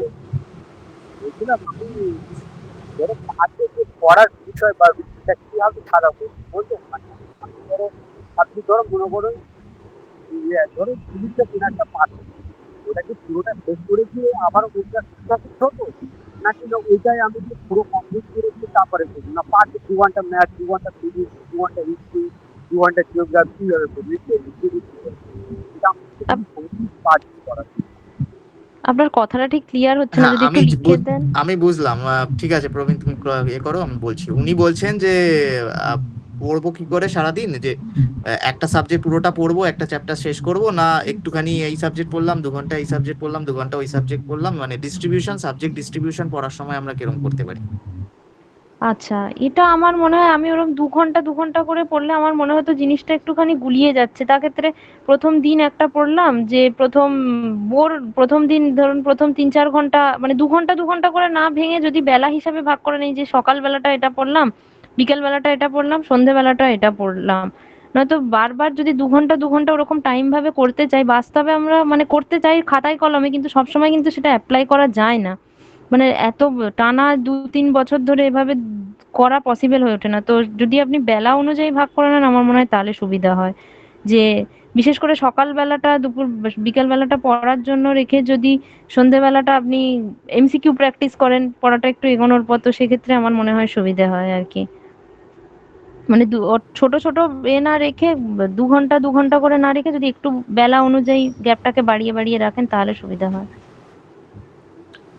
ঠিক আছে, আমরা নিলাম। আর লাস্ট আমরা একদম শেষ লগ্নে চলে এসেছি আমাদের সেশনের। আর একটা দুটো কোশ্চেন হয়তো আমরা নিতে পারবো। কেউ হ্যান্ড জেস্টার ইউজ করো যদি কারোর কোশ্চেন থাকে। আচ্ছা বলো Shankarlila. Good evening ma'am. Ma'am বলছি যে এখন তো সামনেই আমাদের প্রিলিমস চলে এসছে, এই সময়টুকু আমরা কিভাবে একদম আটমোস্ট ইউটিলাইজ করতে পারবো, মানে যেখানে আমরা ভাবতে পারি যে আমাদের বেসটা দিয়ে আমরা এক্সামটা ক্লিয়ার করে দিতে পারি। আচ্ছা, এক্ষেত্রে একটাই কথা বলবো, নতুন কিছু যেন নতুন কিছু না পড়ে পুরানোগুলোকেই, বা এতদিন ধরে আপনারা পড়েছেন তো সেই পুরানোগুলোকেই বারবার রিভিশন করুন। আর নতুন মক দিন, এক্সাম রিলিভেন্ট মক দিন, যেগুলো আপনাদের স্মার্ট গাইডেন্সের স্যারেরা দিচ্ছেন, তো সেই সমস্ত মকগুলো দিতে থাকুন যেন মকগুলো খুব ভালো মার্কস আসে, নিজের বেসটা দিতে পারেন, ভালো পারফরমেন্স করতে পারেন। আর নেগেটিভটা যেন আন্দাজে না করে, যেন নেগেটিভটা থেকে আমি না ক্লিয়ার হয় এই যেনটা না আসে, যেটা জানি প্রথমে 100% যেটা জানি সেটা করব, তারপরে আমি অপশান এলিমিনেট করে কিছু কিছু কোশ্চেন করা যায় সেটা করব, একদম আন্দাজে যেন না করা যায় মকের ক্ষেত্রে। আর যেটা নতুন করে না পড়া যায় আর কি, যেটা পড়েছি সেইটাই এতদিন মানে বারবার করে রিভাইজ করব, নতুন কিছু না পড়ে। আমার মনে হয় এটাই সব থেকে এই মুহূর্তে, যেহেতু শুনছি জুন মাসে হয়তো এক্সাম হবে, প্রিলিমস এক্সাম হবে, তো এটাই উপায় আর কি। Thank you. ঠিক আছে ম্যাডাম, বারবার হচ্ছে গিয়ে পরীক্ষা দেওয়ার সময় আন্দাজে এমসিকিউ দাগ দেওয়ার ক্ষেত্রে বারবার না করছেন, সেটা আমাদের মাথায় রাখতে হবে। আচ্ছা লাস্ট একটা কোশ্চেন আমি হয়তো নিতে পারবো ক্লাসের শেষ করার আগে। কেউ কোশ্চেন করতে চাইলে করতে পারো। আচ্ছা আরেকবার প্রাপ্তি হাত তুলেছো, বলো। ম্যাম বলছিলাম আপনি রেভিনিউ সার্ভিসে কেন ফার্স্ট প্রেফারেন্স দিয়েছিলেন ম্যাম? আচ্ছা, আমার মনে হয়েছে যে রেভিনিউ সার্ভিসটা এক্সিকিউটিভ সার্ভিসের সাথে তুলনা করলে আমার পার্সোনালিটির সাথে রেভিনিউ সার্ভিসটাই বেশি ভালো যায়, সহজ কথায় বলতে গেলে। আর রেভিনিউ সার্ভিসের আরও একটা দিয়েছিলাম যেখানে এখানে ওয়ার্ক লাইফ ব্যালেন্সটাও ঠিকঠাক আছে, মানে কাজটাও করতে পারবো, পরিবারের সাথে সময় থাকতে পারবে, সেই কারণেই রেভিনিউ সার্ভিসটা প্রথমে দিয়েছি। আর সার্ভিস প্রেফারেন্সটা অনেকে নিজের পার্সোনালিটি, নিজের লাইফটাকে কিভাবে দেখতে চায় তার উপর ডিপেন্ড করে। ঠিক আছে, আমরা আর কোশ্চেন নিচ্ছি না। ম্যাডাম আমাদের অনেকটা সময় দিলেন। অভিজিৎ স্যার কিছু বলবেন? হ্যাঁ, আমি একটা কথা বলবো ম্যামকে, মানে আমাদের এই প্ল্যাটফর্মে তো আসার জন্য অনেক ধন্যবাদ। আমাদের সাথে এসে অনেক মূল্যবান পরামর্শ শেয়ার করলেন। যারা যারা নতুন স্টুডেন্ট পরে জয়েন করেছে তাদের জন্য আমি একটা কথা বলবো, আমাদের স্মার্ট গাইডেন্স এর বেশ কিছু পুরোনো ভিডিও আছে এবং শর্টস আছে, সেইগুলো তোমরা একটু যদি দেখার চেষ্টা করো আমাদের চ্যানেলে, সেখানে দেখবে তোমাদের অনেক প্রশ্নের উত্তর তোমরা পেয়ে যাবে। যেমন বুক লিস্ট নিয়ে একজন বললেন, সপ্তর্ষি স্যার অলরেডি একটা বুক লিস্টের উপর ভিডিও কিন্তু পাবলিশ করেছে, সেখানে বুক লিস্ট গুলো নিয়ে আলোচনা করা হয়েছে, তো তোমরা একটু সেইগুলো দেখার চেষ্টা করো। আরেকজন দেখলাম অঙ্কিতা সম্ভবত বলছিল যে ম্যাথের বেসিক গুলো সমস্যা হচ্ছে, সেক্ষেত্রেও আমি বলবো স্মার্ট গাইডেন্স এর একটু পুরোনো ভিডিও গুলো যেগুলো অলরেডি আমাদের দেয়া আছে দেখবে, সেইগুলো একটু তোমরা গো থ্রু করো। ওখানে একদম বেসিক থেকে শুরু করে ধরে ধরে পড়ানো আছে, ঠিক আছে? হয়তো তোমরা একটু পরে জয়েন করেছো বলে এগুলো অতটা মাথায় নেই, সেটা আমি একবার মনে করিয়ে দিলাম। ঠিক আছে, ধন্যবাদ অভিজিৎ স্যার। তো আমরা ক্লাসটা এখানেই শেষ করব। আর ম্যাডামকে অনেক ধন্যবাদ আমাদের সময় দেওয়ার জন্য। ম্যাডাম এত ভালো ভালো কথা বললেন এবং রিলি ঠিক আগে ম্যাডাম এত মোটিভেটিং একদম স্ট্র্যাটেজিগুলো ক্লিয়ার করে দিলেন। এরপরে মনে হয় না স্টুডেন্টদের, অ্যাসপিরেন্টদের আর কোনো স্ট্র্যাটেজি নিয়ে আর কোনো কনফিউশন থাকা উচিত, শুধু প্রিলি নয় মেন্সের জন্য। আর ম্যাডাম তার ব্যস্ত সময় থেকে আমাদের মধ্যে সময় দিয়েছেন। ম্যাডাম জয়েনিং এর প্রসেস নিয়ে খুব ব্যস্ত, উনি সার্ভিসে জয়েন করবেন, সেখানে প্রচুর কাজ থাকে, তার মধ্যেও ম্যাডাম সময় বার করেছেন। তার জন্য ম্যাডামকে আমরা স্মার্ট গাইডেন্সের তরফ থেকে অনেক ধন্যবাদ জানাচ্ছি। ম্যাডামকে আরো একবার আমরা কংগ্রেচুলেশন জানাচ্ছি যে ম্যাডাম এত ভালো রেজাল্ট করেছেন এবং আমাদের সার্ভিসে, আমাদের প্যারেন্ট সার্ভিসে উনি জয়েন করছেন। এবং ম্যাডামকে আমরা তার সার্ভিস লাইফের জন্য বেস্ট অফ লাক জানাতে পারি আমাদের স্যারদের তরফ থেকে এবং স্মার্ট গাইডেন্সের তরফ থেকে। এবারে আমরা ক্লাসটা শেষ করব এবং ম্যাডামকে থ্যাংক ইউ জানাবো। আর thank you Abhijit sir sir, আপনাদেরকেও হ্যাঁ থ্যাংক ইউ আমাকে এরকম একটা প্ল্যাটফর্ম দেওয়ার জন্য, যাতে আমি আমার জার্নিটা কিছুটা হলেও যাতে কারোর কিছু একটুও কাজে লাগতে পারে, সেই জন্য আপনাদেরও ধন্যবাদ। হ্যাঁ নিশ্চয়ই নিশ্চয়ই ম্যাডাম, থ্যাংক ইউ ম্যাডাম। অবশ্যই আপনার জার্নিটা সবাইকে মোটিভেট করবে এবং ইভেন আমাদেরও, আমরা যারা সার্ভিসে রয়েছি তাদেরও মোটিভেট করবে। আমি অভিজিৎ স্যারকে বলবো লাস্ট কথা বলে ক্লাসটা কনক্লুড করার জন্য। হ্যাঁ, আমি ম্যাডামকে আরো একবার ধন্যবাদ জানাবো এখানে আসার জন্য। আপনার কর্মজীবন আমরা আশা করবো খুব ভালো হবে, আপনি ভালো থাকবেন, সুস্থ থাকবেন। আর স্মার্ট গাইডেন্সের পক্ষ থেকে অনেক অনেক শুভেচ্ছা রইলো আপনার আগামী কর্মজীবনের জন্য। আর আমাদের যে সমস্ত অ্যাসপিরেন্টস আছে, আপনি একটু তাদের জন্য মানে আশীর্বাদ করবেন যেন তারা তাদের লক্ষ্যে নিশ্চয়ই ভাবে যায় আর কি, পৌঁছতে পারে, প্রত্যেকে সফল হয়। আচ্ছা আচ্ছা, থ্যাংক ইউ স্যার, ঠিক আছে। আবার আপনাদের থ্যাংক ইউ। তো সবাইকে একটাই কথা বলবো যে সামনে প্রিলিমস এসে গেছে, মন দিয়ে এক্সামটা দেবেন। আর ওরকম ভাববেন না যে কখন কত কাট অফ যাবে কি কত যাবে না, কোথায় কি। তো এক্সামে নিজের বেসটা অবশ্যই ভালো করে দেবেন, আর চিন্তা করবেন না, কিছু না কিছু একটা ঠিক হয়েই যাবে। এত পড়ছেন, এতবার করছেন, কিছু না কিছু একটা দরজা ঠিক আপনার জন্য খুলে যাবেই। ওটা নিয়ে ভাববেন না যে কেন হচ্ছে না, এখন হচ্ছে না। আজকে না হলেও 2 দিন পর, 6 মাস পর, 2 বছর পর ঠিক কিছু না কিছু একটা হবে। তো আপনাদের সবাইকে অল দ্য বেস্ট, খুব ভালো করে প্রিলিম এক্সামস দেবেন সবাই, দিনের শেষে অবশ্যই সাফল্য পাবেন। ধন্যবাদ সবাইকে। ধন্যবাদ Thank you, ধন্যবাদ madam. ম্যাডাম, ধন্যবাদ স্মার্ট গাইডেন্স। আমরা ক্লাসটা কনক্লুড করলাম, আমরা সবাই লিভ করছি। Thank you everyone.